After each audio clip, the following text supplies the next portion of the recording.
Welcome back, wanderers. Have you come to sit with me as I weave a story into life?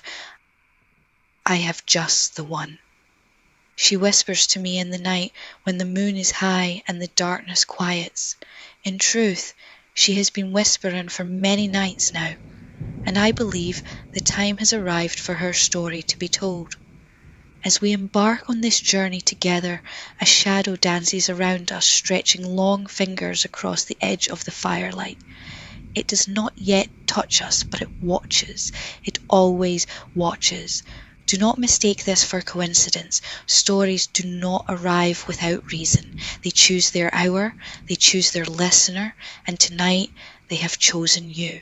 This is not a tale meant to soothe restless minds or lull the weary into gentle dreams. No, this is so much more. This is a story born of warning and remembrance, of bloodlines marked before birth, of promises spoken too softly to be heard, and of silence that carries more weight than screams. Before the world you know takes shape, before names are given, before fate reveals its teeth, you must understand how this story began. For every legend has a first breath, every curse a quiet moment where it could have been stopped and was not.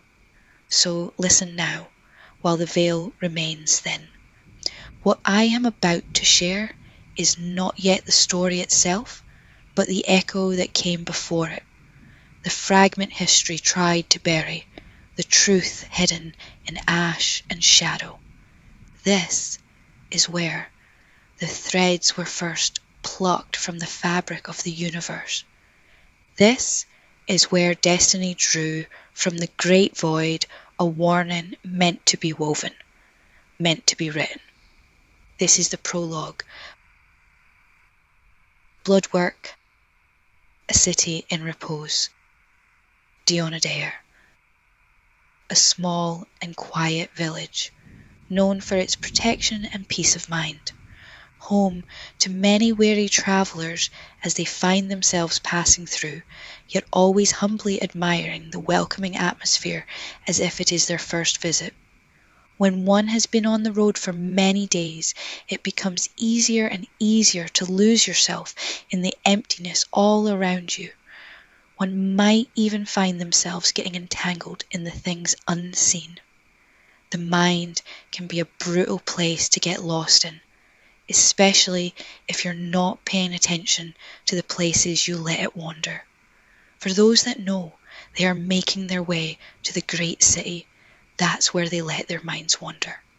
It might be days, weeks, or even fortnights, but if all they have seen for weeks are visions of this harbour from the mundane journey itself, they are beautiful and enchanting visions that dance with spirit finding life and form. For this land offers abundance to those who welcome it and allow it to grow and encompass them. As you listen to the fields, lakes, and mountainsides, something growing and playing rises, luring you in with a song that blooms in the wild wind, whistling its way through. Trees stand strong as the song tickles, like fingers rustling through a young child's crazed, flowing locks of loose hair that find their way free from the braids pressed tight against the skin, hiding in the warmth under the carefully sewn and tied furs holding firm to their bodies. On a quest of its own, the song tumbles without a break, in and out of heaps of rocks, finding expansions, freeing it to breathe, to grow, with the voices of few into the voices of many. Taking in the rush of inspiration with every swirl as it encompasses your senses with its melody. The skin prickles with anticipation of the next gush, but it is already moving on in search of the little souls that fill the trees and bushes, carrying the weight of their little homes woven from the death of another and now providing life and protection. Humble abodes for the little creatures that call them home. The song of many voices frisks and frolics about as it sings to all, filling the void, lighting up the day with their magical impressions. One travelling through might feel enlightened with the experience, even with the bitter weather nipping at their fingers and toes this time of year. finding it easy to forget the unabating shadows and cries waiting for their turn as the sun sets and the night finds its place. They forget how those of the shadows have learned to be cunning and patient. When things of the darkness have been waiting their turn for centuries, it becomes easier for weary travellers to lose themselves to the current story. It becomes easier for them to forget the past, so they continue on until the voices seem to dissipate with the mountains and the land unfolds into fields with crops, orchards and creeks beginning to widen with grazing herds. As twilight begins to permeate, the flicker of torches, lamps and fire pits are no longer here or there in the distance. They have now become a flood of golden twinkles rising up from the city walls to wrap their warmth around you before you've yet reached the gates. They obscure the darkness and the uncertainty that its shadows bring. One might find it easy to get caught up in the peace that this sanctuary offers, a city in repose. You may have come by but one road, but many small roads can be seen leading in all directions with different passengers of similar journeys. Each road whittled down into the rough terrain by those travelling in and out. Most come in search of a fair trade in different markets. For those born within the city walls, knowing where to look, they sit in hidden nooks and crannies. Most are children, not daring to leave the walls, but watching with curious eyes for those coming and going. They watch as each traveller slowly fades into the distance, hidden from their view, catching one last glimpse of them trailing off as the sun tucks itself away for the night. It's at this moment when the sun takes its last bow. In these hours the darkness begins to bleed into the twilight, making it a blanket of blackness. In this absence of light, the shadows begin making their way for the most overgrown trees and bushes. It is there that they become intimidating, impenetrable.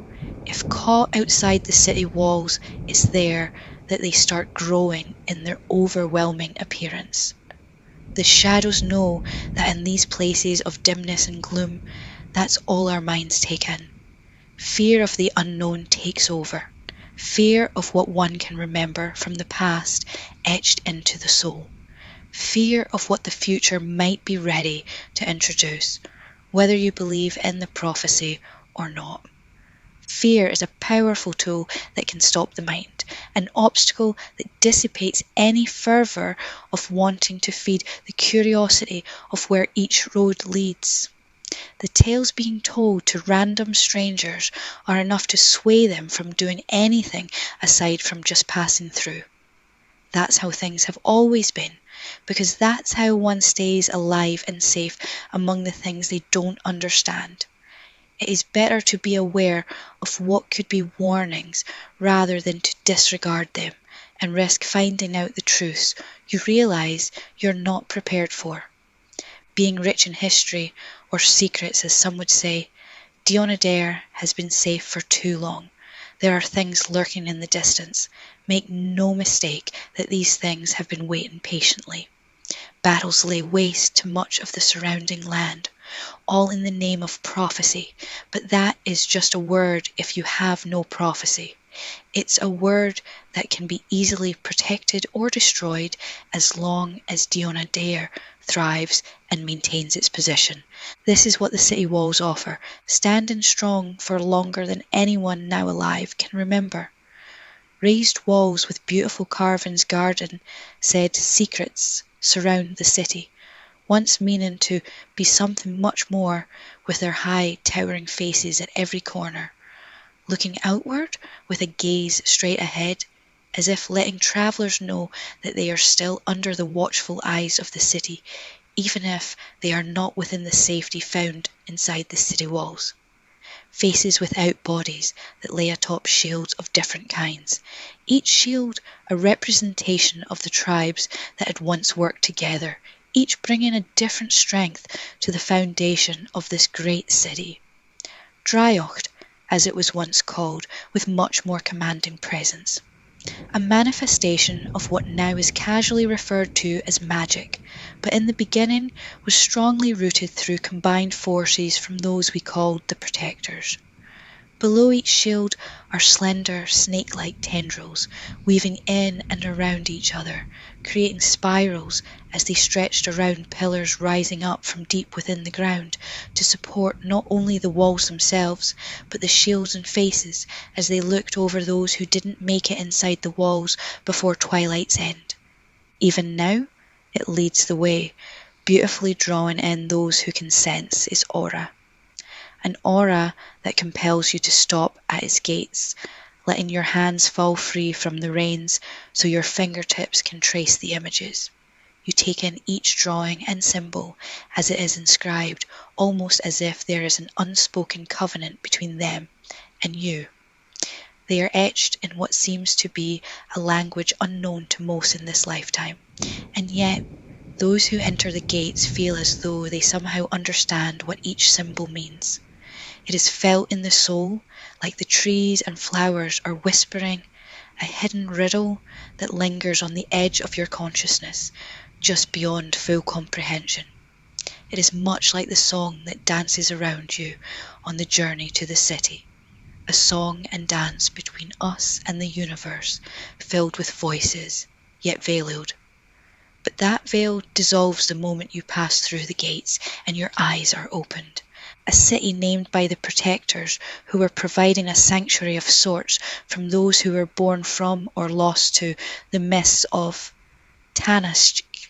Some still believe that the inscriptions tell a story. Maybe a story of the battles woven into the tales we relive. Maybe a story of the magic some still believe flows through our blood. Maybe a story of what's finding its way back to us. No one really knows but the Protectors, and they themselves have been silent for too long. It's been more than a century now since anyone has seen or heard from them, and a lot can be forgotten in that time.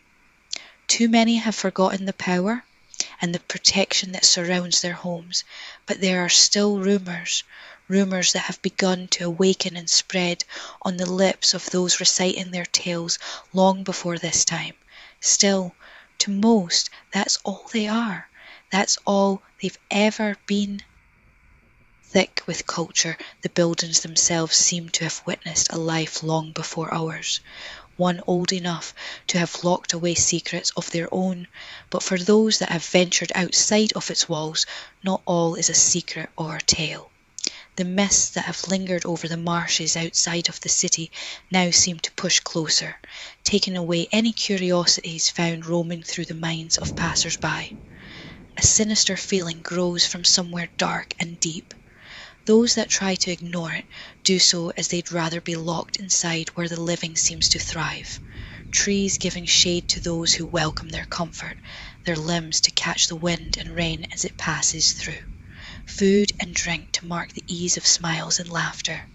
Although dark and leery at night for those who walk the streets, inside the taverns and homes that keep a fire burning can be found a more comforting happenstance as they disregard the warnings. There are smells, the best smells in miles.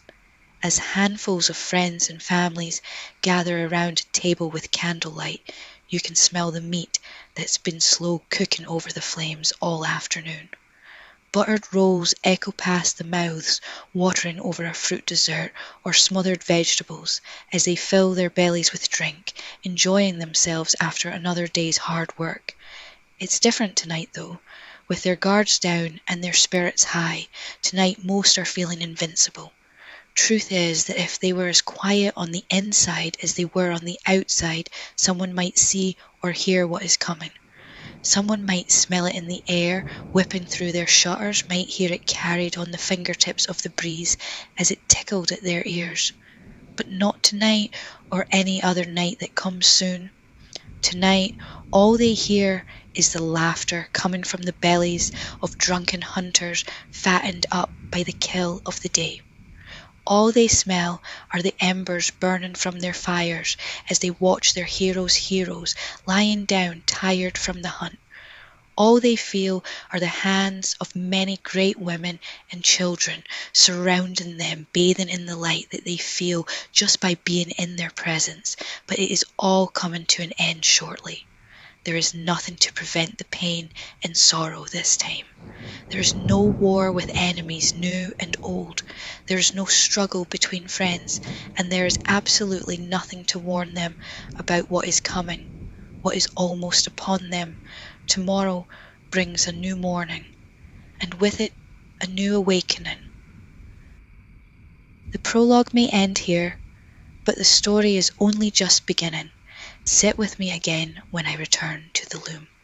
Watch as each chapter unfolds, thread by thread, for those who search, who yearn to know what waits in the weave. What do you believe is waiting there? If this tale has stirred something within you, mark your place beside the fire, like, subscribe, and turn on notifications so you will not miss the next chapter when I bring it to life, and share your thoughts below. I wish to hear your visions of what is yet to come. Until then, dream wisely, for the tale you choose may bind to you more than you know. Good night, wanderers, until we weave again.